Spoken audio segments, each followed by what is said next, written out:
Galera, tudo bem com vocês? Chegamos na nossa live de Ciências da Natureza. E Ciências Humanas já abriu o simulado, hein? Para você que é nosso aluno, então, seja bem-vindo novamente. Fez o simuladinho.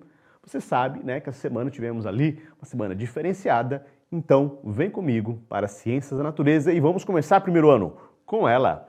Química. Quando fala química, você já sabe, né? Professora Dani, é com você. Roda a vinheta.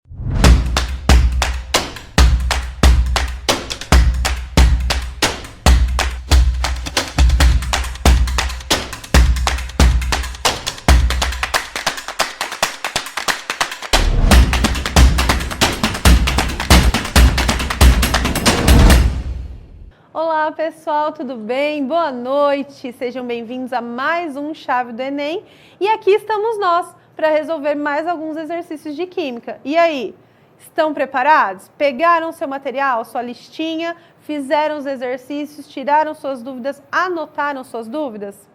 Então vamos lá.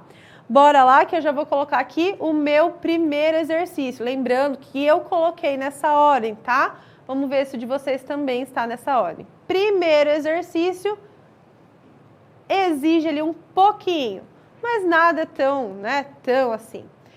Um grupo de alunos realizou um experimento para observar algumas propriedades dos ácidos, adicionando um pedaço de mármore, aí no mármore eu tenho o carbonato de cálcio, CaCO3, a uma solução aquosa de ácido clorídrico, HCl, observando a liberação de um gás e o aumento da temperatura. Então, liberou um gás, aumentou a temperatura. O que o exercício me pede? Ele quer saber que gás que é esse? Qual é o gás obtido? Então, vamos lá. Tenho aqui os meus reagentes e quero saber quem é o produto. Toda vez que eu coloco o ácido em meio aquoso, na presença de água, eu tenho o ácido sofre uma ionização. Tem que tomar cuidado com esses termos. Ácido sofre ionização, certo? Formar cargas. A base sofre dissociação. Ela separa as cargas que já existiam, ok? Então, só um lembretezinho.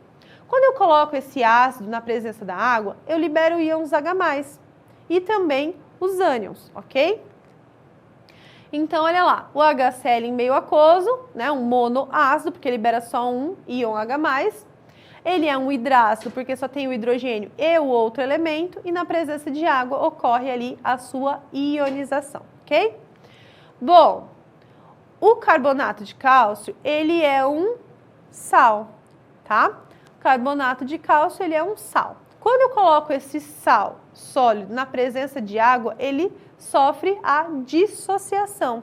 Por quê? Porque o cálcio doou seus elétrons e o íon carbonato recebeu esses elétrons, ok? Então, o cálcio 2+, e o íon carbonato CO3 2-. O que vai acontecer agora? O H+, vai reagir ao positivo, vai reagir, né, com o negativo e o negativo vai reagir com o positivo. Mas, ó, por que eu circulei esses dois? Tá vendo que o HCl é um monoácido e o ácido, né, o hidrogênio, ele só tem um único elétron na sua camada. E quando ele perde esse elétron, ele fica um positivo e ele só tem um, então.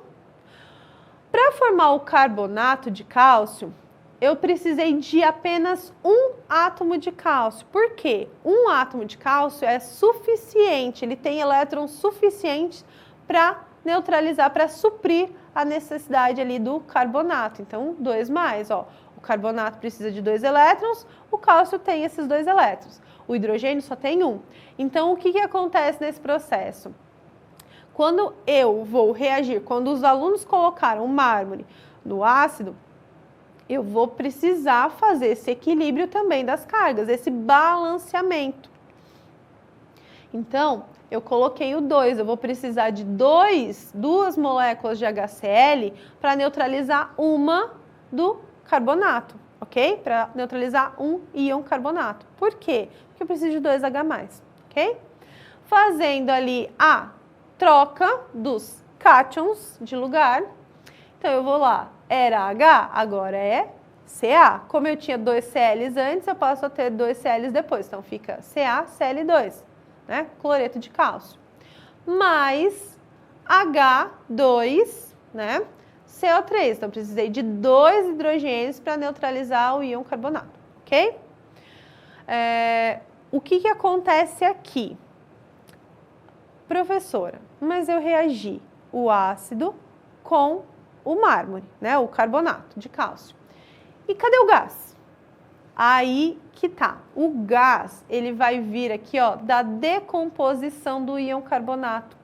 O íon carbonato, ele se decompõe em água e CO2. Entenderam?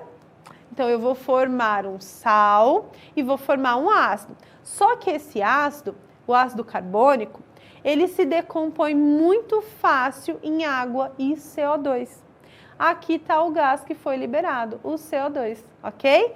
Então, bem tranquilo, né? Quando eu tiver ali o íon carbonato, ficar sempre atento à liberação do CO2, ok? Então, a única alternativa correta é a letra C. Espero que vocês estejam indo bem, que essa daqui, ó, bem tranquila, né? A gente entende ali a quantidade de íons, né? Cátion, ânion, que é preciso para neutralizar cada um deles, para doar a quantidade de elétrons que um precisa, para receber a quantidade de elétrons para se estabilizar, ok? Próximo exercício. Opa! Aí. Considere as seguintes equações de neutralização. Então, ele te deu 2 equações de neutralização. A primeira, que ele usou um ácido sulfúrico e 2 hidróxido de sódio, e aí formou X e água. Neutralização. Sempre que eu tiver ácido e base, eu vou neutralizar os dois, certo? Pode ser uma neutralização total ou uma neutralização parcial, não tem problema. Mas vai ocorrer a formação de um sal e da água, ok? E depois eu tenho os mesmos reagentes, só que agora eu tenho um ácido para uma base, ok? E aí ele pede ali as substâncias que correspondem às letras X e Y. Então, ele quer saber quem são os sais. Porque a água, ok, eu sei, vai sempre formar água, mas e o sal? Qual é o sal que foi formado? Então, bora lá. Peguei a primeira equação, então eu tenho um ácido e 2, né, hidróxido de sódio, 2 bases. Primeira coisa, o ácido sulfúrico, quando colocado em meio aquoso, quando na presença de água, ele libera 2 íons H+, e o íon sulfato. Depois, eu tenho o hidróxido de sódio. O hidróxido de sódio, quando eu coloco ele em meio aquoso, ele é uma base, termina com OH, certo? Ele vai formar o Na+, né? Ele vai se dissociar em Na+, e OH-, o grupo hidroxila. Se a neutralização é total ou não, vai depender da quantidade de OH- que eu tenho. Nessa primeira equação, ele falou que usou 2 moléculas de NaOH, 2 mols, certo? Por quê? Porque eu tenho 2 H+. Um OH- não dá conta de neutralizar esses 2 H+. Então, vem a segunda, ok? Ali, pronto. A segunda molécula. A segunda molécula também sofre a dissociação, né? A base sofre a dissociação.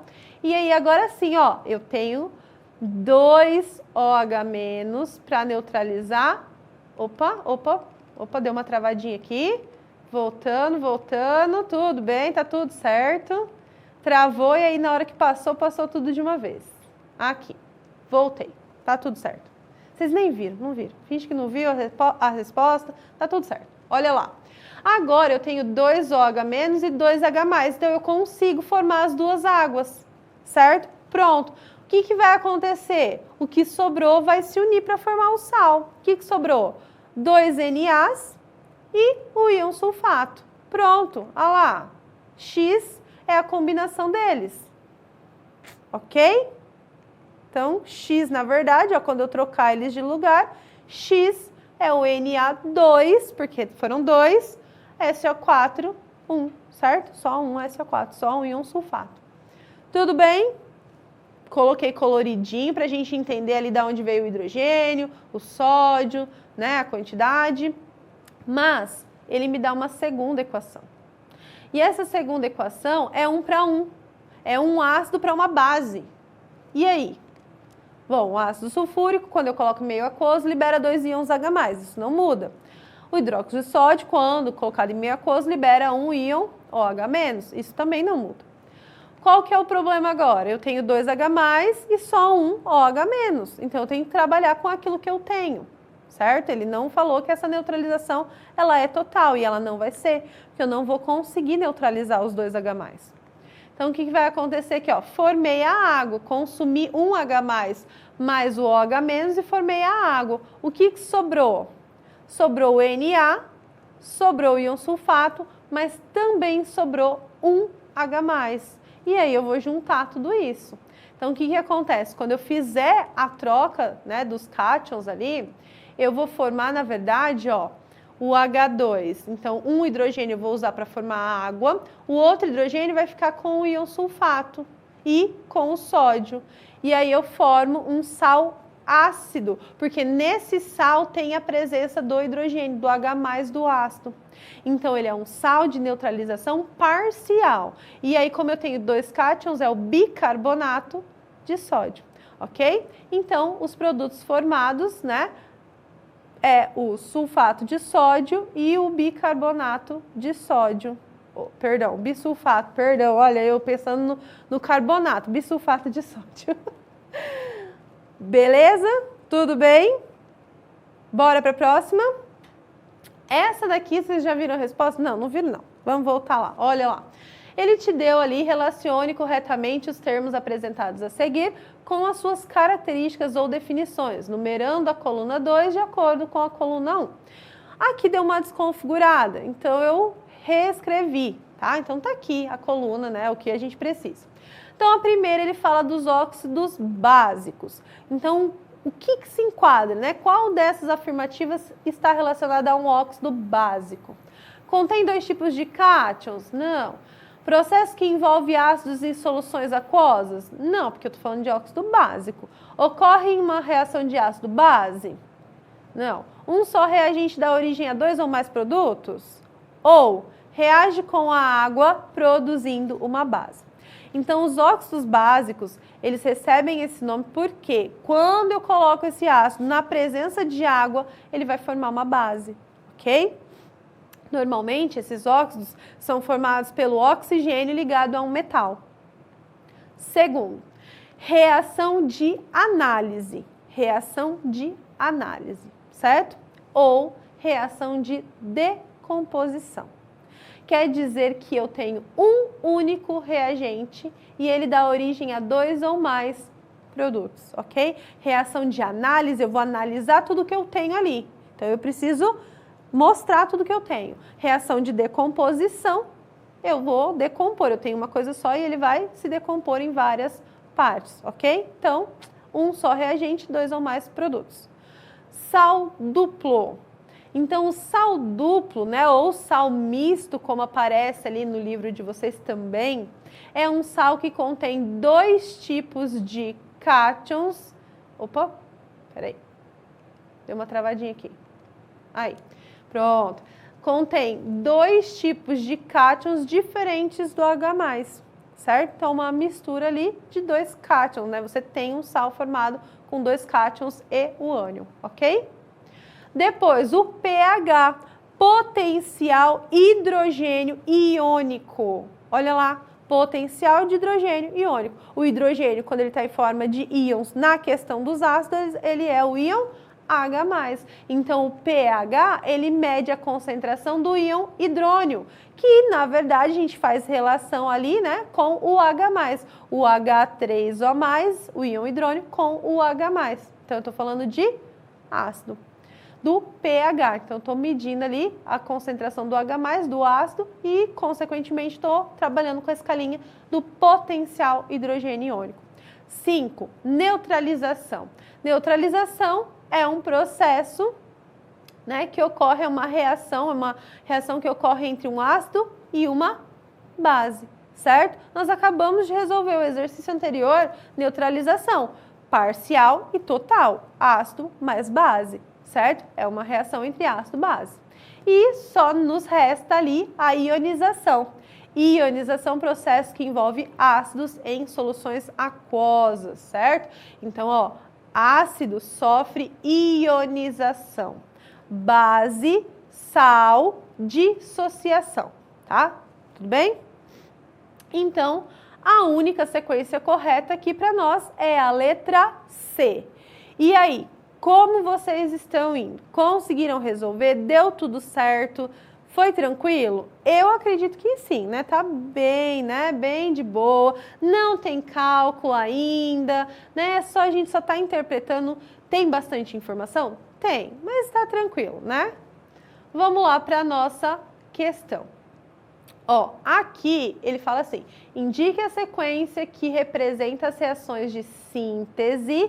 Então, o que é uma reação de síntese? Eu vou sintetizar, eu vou fazer uma síntese. Eu vou pegar as informações, eu vou ler e vou montar uma síntese, vou montar um resumo com aquilo que eu absorvi, certo? Então, uma reação de síntese nada mais é que quando eu tenho 2 ou mais reagentes e formo um único produto. Reúno tudo aquilo em uma coisa só, beleza? Então, a reação de síntese é a 4. Sabendo isso, a gente já chega na afirmativa correta, mas vamos olhar as outras também, ok? Depois, uma reação de dupla troca. Dupla troca. A dupla irá trocar, certo? Então, se eu olhar, eu tenho compostos ali, substâncias simples e substâncias compostas. Substâncias compostas, 2 ou mais elementos. Então, se eu olhar ali a terceira reação que ele me fornece, é uma substância composta, o HCl, mais o hidróxido de sódio, formando o cloreto de sódio e a água. Era uma dupla HCl, era uma dupla NaOH. Trocou. O Na agora está com Cl e o H foi com o OH, formou a água. Então, reação de dupla troca. Eu troco as duplas, ok? Depois, decomposição. Eu vou decompor, lembra? Se eu vou decompor, eu vou pegar aquilo e transformar em mais coisas. Então, se eu olhar ali na equação 1, eu tenho, né, uma única substância de reagente, certo? Ah, mas tem 2, professor, tem 2 mols, tá, mas é uma única substância. Aí eu trabalho com a quantidade dessa substância, formando 2 outras, ó, o N2 e o sódio. Então, eu estou formando nitrogênio e sódio, certo? Então, eu estou formando 2 coisas diferentes. Então, eu estou decompondo. E a última, a reação de deslocamento, é a que sobrou, mas vamos lá. Deslocamento ou simples troca. Tudo bem? Então, se eu olhar a equação 2, eu tenho zinco, sozinho, zinco metálico, com o sulfato de cobre, que é um sal. Quando eu reajo esses dois, eu vou ter uma troca. Mas quem que trocou? A substância simples troca. O zinco que estava sozinho agora formou uma substância composta e o cobre que estava numa substância composta passou a ser uma substância simples. Então, o simples troca, entenderam? Ah, essa é fácil. Essa é fácil, ó, bem tranquilo. Essa questão era bem tranquila também, só para a gente testar um pouquinho, e aí a nossa alternativa correta foi a letra D. Pessoal, então, para a gente finalizar, nossa última questão envolve balanceamento, né? Balancear. Preciso igualar. Tudo que eu tenho antes, eu tenho que ter depois, não posso perder nada, ok? Na natureza nada se perde, nada se cria, tudo se transforma, ok? Então, o gás hidrogênio é um importante combustível que pode ser obtido em laboratório pela reação de ácidos com determinados metais. A equação não balanceada da reação do alumínio metálico com o ácido clorídrico para produzir hidrogênio gasoso está representada a seguir. Então, eu tenho um ácido com um metal. E aí, eu vou formar o quê? O gás hidrogênio e uma outra substância. E aí ele quer saber a função inorgânica a qual pertence o cloreto de alumínio, ó, cloreto de alumínio. Não começa com ácido, não pode ser um ácido. Não termina, não começa com hidróxido, não tem o OH também, então não pode ser uma base. Não tem só 2 elementos em que um deles obrigatoriamente seja o oxigênio, não tem oxigênio, então não pode ser um óxido. Só nos resta sal, certo? Então, o cloreto de alumínio é, né, o tetracloreto de alumínio, ele é um sal. e os menores coeficientes inteiros, x, y, z e w, para balancear corretamente a reação. Então, eu já sei que a 1 sal, vou ficar entre a B e a C, já elimino as outras, mas eu preciso fazer o balanceamento. Não tem como, tá? Então, preciso ali igualar essas quantidades. Primeira coisa, x, y, peguei a equação, ó, já dá para ver que ela não está balanceada. Por quê? Porque eu tenho um alumínio antes, eu tenho um alumínio depois. Mas eu tenho 3 cloros depois e antes da reação eu só tinha 1. Eu tenho 2 hidrogênios depois e antes da reação eu só tinha 1, certo? Então não está balanceado. Então vamos lá, a gente precisa fazer o balanceamento. Se eu substituísse ali x e y por 1, né, um alumínio tem que formar um alumínio. Não dá certo, por quê? 1 vezes 3, né, 1 vezes 3 cloro, me dá ali 3 cloros. O alumínio tá ok, mas o cloro, ó, não vai dar, porque eu vou ter 3 cloros depois e só tenho 1 antes ali. Então, mesmo que eu colocar um 3, você vai ver que no final não vai dar certo. Então, o que eu vou fazer agora é tirar o 1 e colocar o 2. Lembra? A gente tem que método da tentativa. Já apareceram os números, mas a gente vai discutir ali o que aconteceu. Olha, se eu tenho 2 alumínios antes e colocar o 2 na frente, eu vou ter 2 alumínios depois, porque lembra? O número, o coeficiente estequiométrico, ele vai multiplicar todas as substâncias que fazem parte daquela, né, todos os átomos que fazem parte daquela substância. Só que esse 2 também vai multiplicar o cloro. Então, 2 vezes 3, 6. Se eu tenho 6 cloros depois que a... Perdão. Se eu tenho 6 cloros depois que a reação aconteceu, eu preciso ter 6 cloros antes. Como que eu faço isso?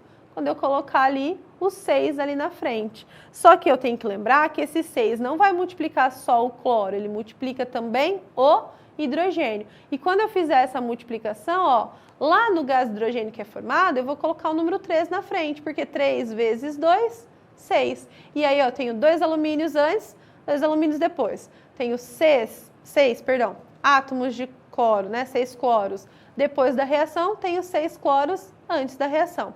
Tenho 6 hidrogênios antes da reação, tenho 6 hidrogênios depois da reação. Então, a gente faz o balanceamento e aí o coeficiente estequiométrico, então a proporção ficou ali 2, 6, 2 e 3, ok? E é isso, pessoal. Espero que eu tenha tirado todas as dúvidas. Nos vemos numa próxima. Tchau, tchau!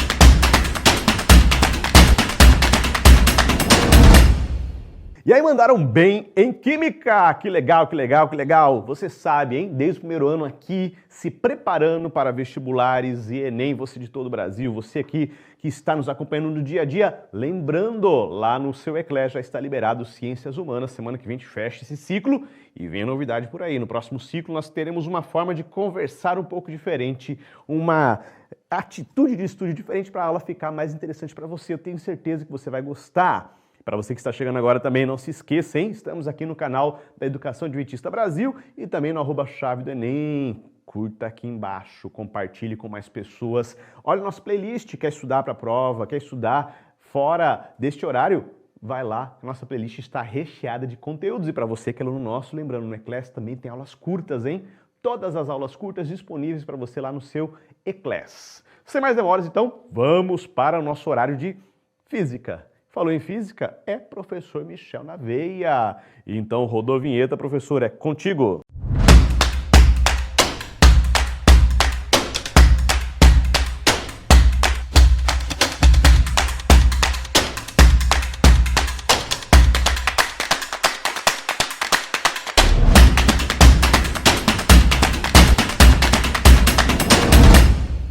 Fala galera, que bom nos encontrarmos aqui de novo, que bom que você está aqui para a gente dar um pouquinho de física, mais um pouquinho de física aqui no Chave do Enem.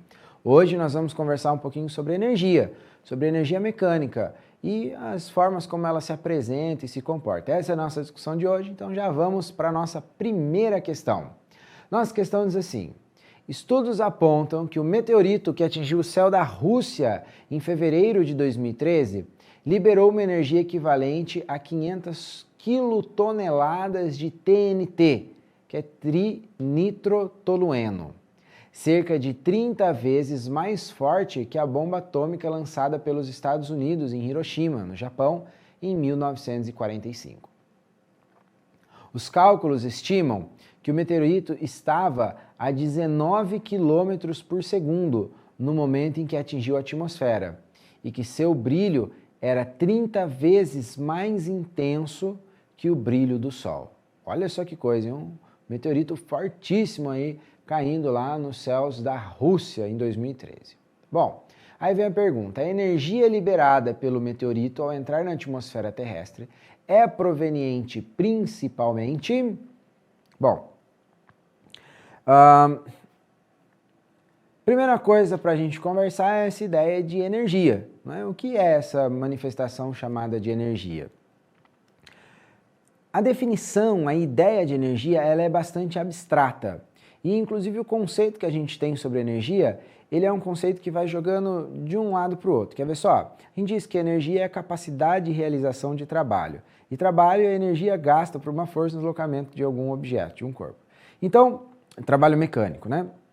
Então, observem que um conceito acaba jogando para o outro, a gente fica nesse ciclo vicioso aí. Mas a energia, então, ela, de forma abstrata, é isso que dá esse caráter dinâmico às coisas que nós conhecemos.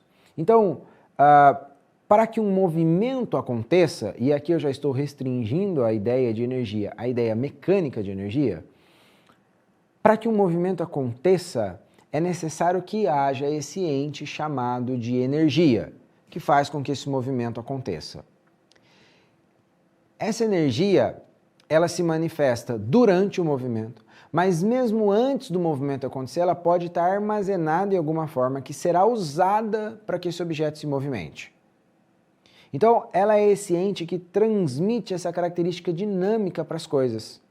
Então, a gente tem energia sendo gasta no movimento, a gente tem a energia acumulada nas coisas, e essas formas de energia, então, associadas ao movimento ou possibilidade de movimento dos objetos, ela é chamada de energia mecânica. Afinal de contas, a área da física que estuda o movimento e as possibilidades de movimento é a mecânica.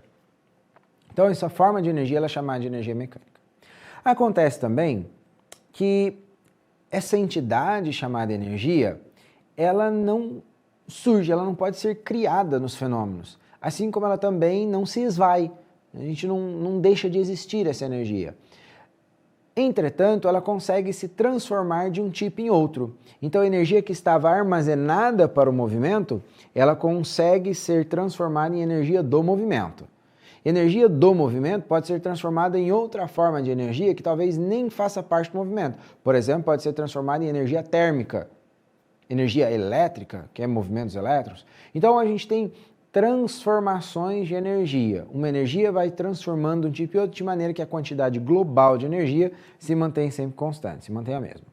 Agora, para um fenômeno mecânico, a gente tem dois tipos de energia que atuam nele, duas manifestações dessa entidade chamada de energia. O que é isso? Escrevi aqui embaixo.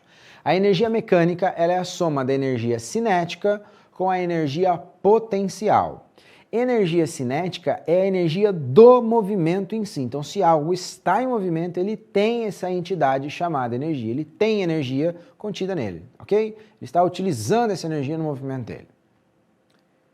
Agora, essa energia tem que ter vindo também de algum lugar. E pode ser que essa energia estava armazenada para que o movimento acontecesse. Essa forma de energia armazenada ela é chamada de energia potencial, porque ela tem a potência de ser movimento, mas ela ainda não é. Exemplo, você pega um material e levanta esse material do solo, ok? Tem um material lá nas suas mãos. Se você soltar esse material, o que acontece com ele? Ele cai, ele entra em movimento, e movimento é energia cinética. De onde veio a energia para que ele entrasse em movimento? Então, enquanto você levanta o objeto, você está acumulando nele energia do tipo potencial gravitacional. Então, ele está acumulando essa forma de energia que é a energia potencial gravitacional. Quando você solta esse objeto, essa energia ela é imediatamente transformada em energia cinética. E aí o objeto ganha movimento.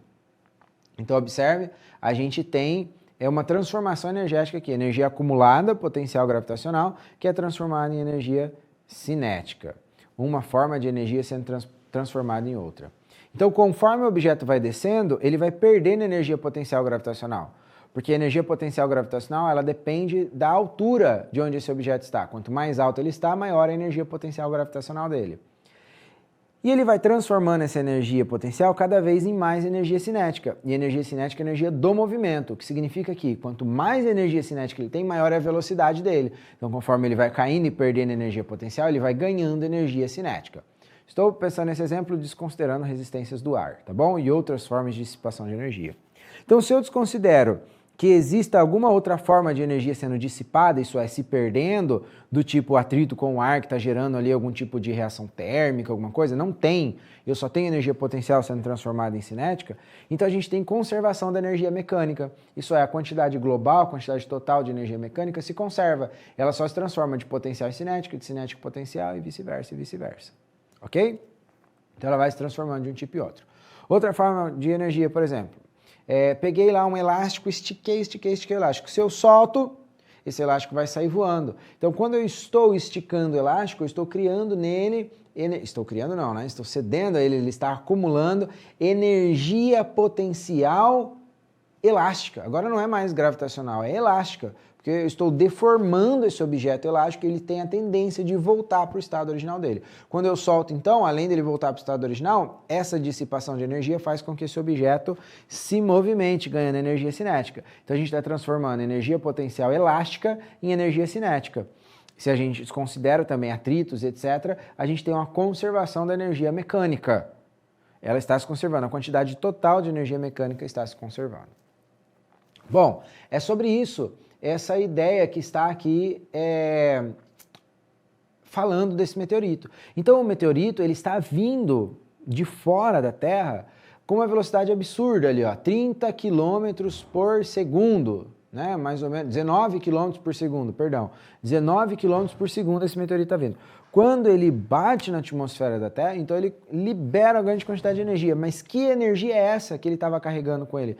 Que energia que estava vindo com ele? Bom, é a energia do movimento, porque ele estava em movimento. Então, é a energia cinética. A energia cinética que esse meteorito tinha, energia do movimento dele, associada ao movimento dele, quando encontra a atmosfera, ela começa a ser dissipada em outras formas de energia.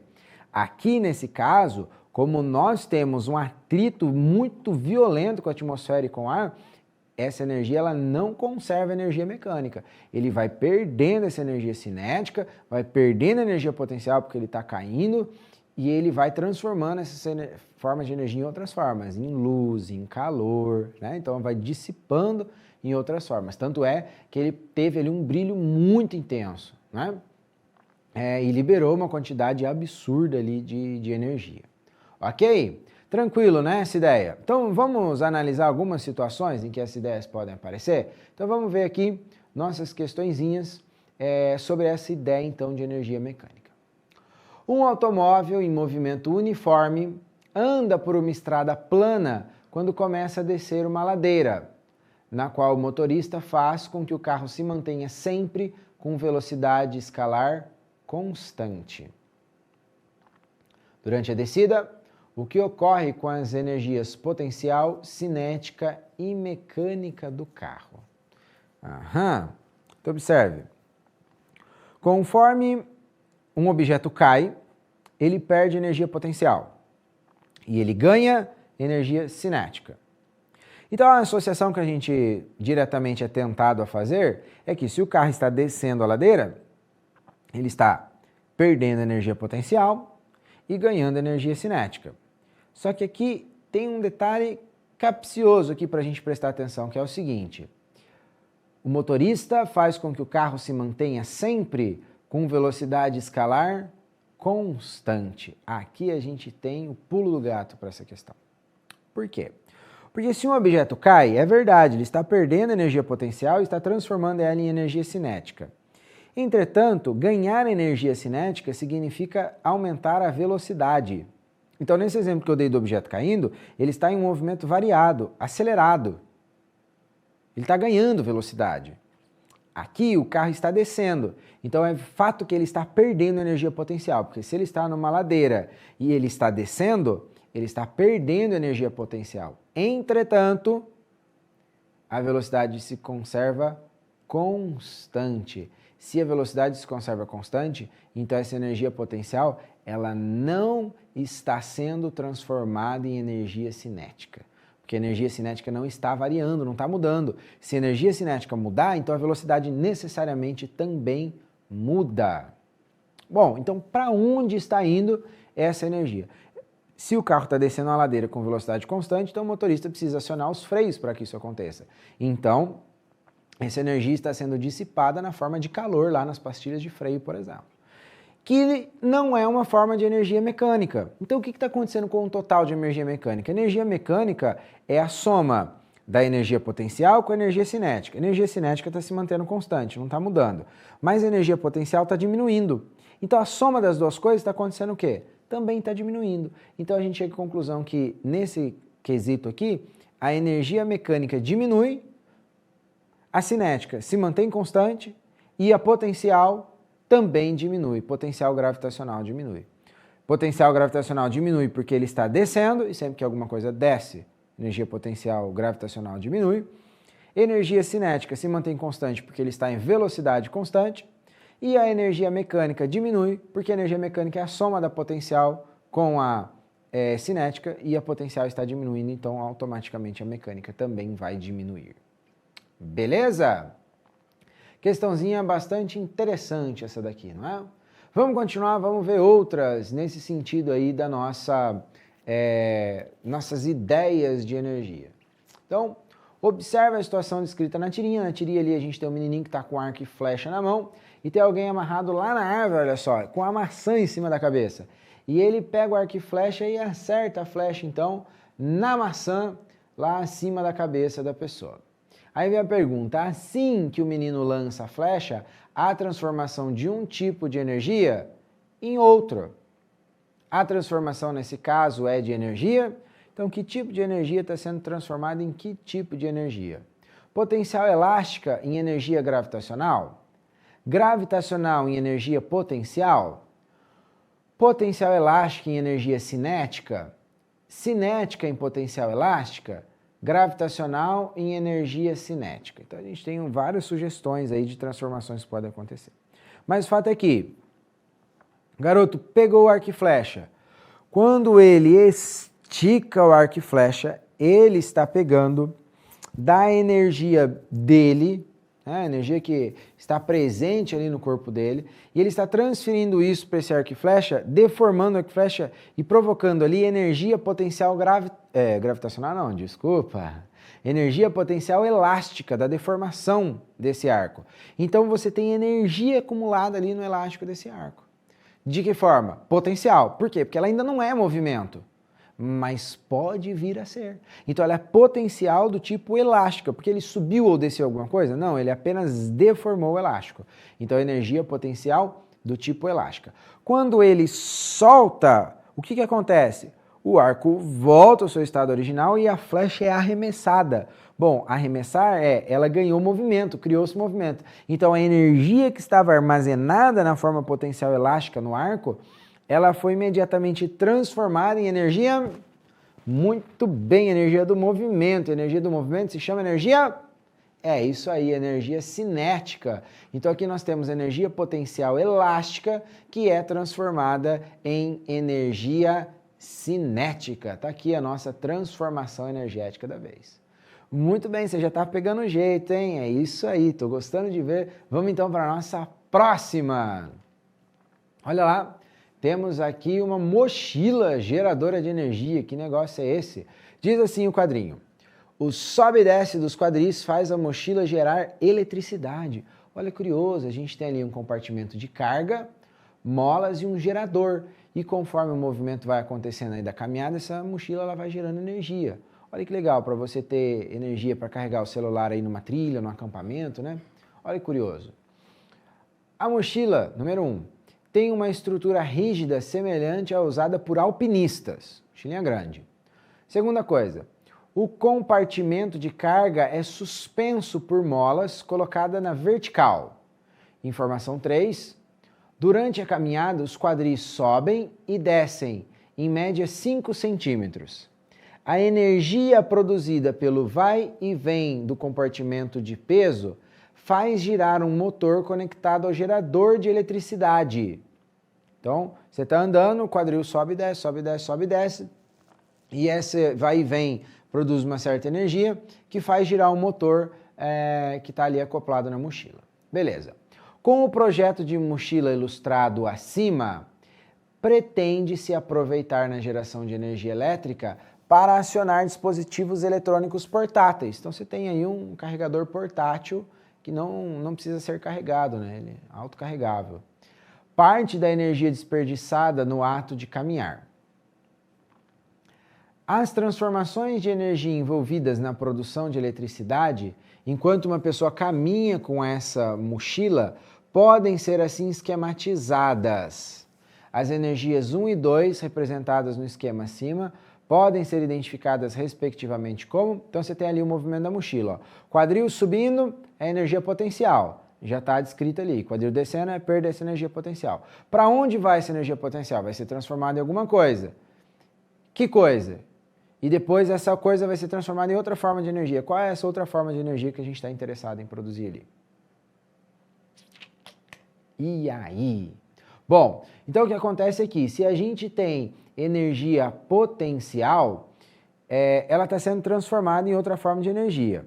Ela pode ser transformada em energia cinética, em outras formas de energia. Mas enfim, observem que o que ele disse é que, conforme a pessoa está caminhando, esse sobe e desce energia potencial, olha lá no item 3, lá em cima, ó, em média 5 centímetros, a energia produzida pelo vai e vem faz girar um motor. Ah, então um giro do motor é movimento. Se é movimento, é energia do tipo cinética. Muito bem. Então a gente está transformando a energia potencial do levante e abaixa de quadril em energia cinética. Nossa energia 1 ali, então, é energia cinética. E essa energia cinética é posteriormente transformada em... Qual que é o propósito? Qual que é o fim dessa mochila aí? É gerar o quê? Energia elétrica. Muito bem, é para carregar dispositivos. Então a gente precisa de energia elétrica. Portanto, nós temos ali transformação de energia potencial na energia 1, que é a energia cinética do movimento do motor, que transforma na energia 2, que é a energia elétrica, que é a ideia aí dessa mochila, do funcionamento dela. Beleza? Tranquilinho, né? Então está pronto para a nossa última de agora. Olha só, vamos lá. Vamos dar uma olhada nessa aqui. Esse é um esquema de uma usina hidrelétrica. A gente tem ali um monte de coisa, olha lá, linhas de energia, usina geradora, transformador, gerador, turbina, corrente, duto, porta de controle, admissão, represa, reservatório, tem um monte de coisa. Mas observe que a gente tem ali 3 regiões demarcadas, com 1, 2 e 3. 1, lá em cima onde está escrito reservatório, 2, lá embaixo onde está o duto, e 3, ali na saída da usina geradora, na saída do transformador, tá vendo? E aí vem a pergunta então, a figura representa o processo mais usado nas hidrelétricas para a obtenção de energia elétrica no Brasil. As transformações de energia nas posições 1 para 2, 2 para 3 da figura são respectivamente, então ele quer saber qual é a transformação energética que está acontecendo do reservatório para o duto e do duto para a saída do gerador. Qual é a transformação que está acontecendo ali? Então, a ideia é a seguinte, observe que o reservatório, ele está represado, ou seja, você tinha um rio, construiu uma represa e a água desse rio que era baixa, ela sobe de nível. Se ela subiu, ela está acumulando energia? Muito bem, energia potencial. Subiu, acumulou energia potencial. Quando a gente abre um pedaço da barragem, ele libera a passagem do duto, o que acontece com essa água que está acumulada ali? Muito bem, ela ganha movimento descendo e passando por baixo da usina para ir embora no rio. Então a gente está transformando energia potencial em energia do movimento, energia cinética. Muito bem, então a primeira transformação que acontece do reservatório para o duto, ou seja, de 1 para 2, é energia potencial em energia cinética. Água que estava acumulada para água em movimento. Aí essa água gira as pás ali então, gira as turbinas, vai embora. E se ela está girando as turbinas, a gente continua com energia cinética, né? Movimento. E depois vai sair o que lá depois do transformador? Bom, depois do transformador, a ideia da usina hidrelétrica é que saia energia elétrica. Então a gente está transformando energia cinética em energia elétrica, que não é uma forma de energia mecânica, hein? Então a gente tem ali energia potencial, mecânica e energia cinética. De 1 para 2 a gente está transformando energia potencial em energia cinética. E de 2 para 3 energia cinética em energia elétrica, o que nos leva à alternativa letra C. Eu espero que esse nosso encontro tenha sido muito produtivo para você, que você tenha conseguido compreender aí a ideia de energia mecânica e de como ela pode se manifestar na forma de energia potencial e cinética. Estou muito feliz se você compreendeu isso comigo nessa noite, ou nesse dia, não sei que momento você está assistindo essa aula nossa, mas fica aqui então para você o meu forte abraço, os meus votos de aprendizado. Tchau!